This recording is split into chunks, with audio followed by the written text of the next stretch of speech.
Mister Crudeli, gran bella partita questa sera qui al Palapanzini, un punto ciascuno che non fa male ad entrambe le formazioni. No, è che abbiamo giocata tutte e due alla morte, si è visto benissimo, occasioni noi, occasioni loro. È una partita giocata alla pari, effettivamente è venuto fuori un pari. Difficilmente da una partita così vengono fuori dei pareggi, perché veramente abbiamo giocato, credo, molto bene noi e molto bene loro. Occasioni da una parte e dall'altra, i portieri sono stati strepitosi stasera, quindi complimenti a tutti e due, però le squadre hanno fatto il loro dovere, hanno giocato per i 3 punti tutta la partita. Si è visto un grande Liam Bozzetto, almeno dalla nostra postazione, che ha dato filo da torcere alla difesa del Giovinazzo, e anche un grande portiere Ignata che ha rinnovato da poco il contratto con il Forte dei Marmi.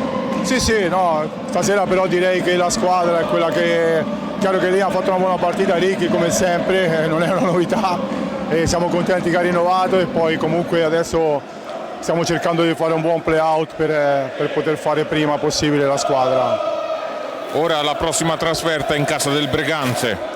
Sì, non è mai piacevole fare 2 partite di fila in un campo che sei già stato, però noi sappiamo che dobbiamo andare lì, giocare come abbiamo fatto stasera, tutto per tutto, con grande pazienza, con grande intelligenza, senza dover strafare, ma giocando veramente con tanta testa. E allora un in bocca al lupo al Forte. Viva il lupo, un bocca al lupo a Giovinazzo.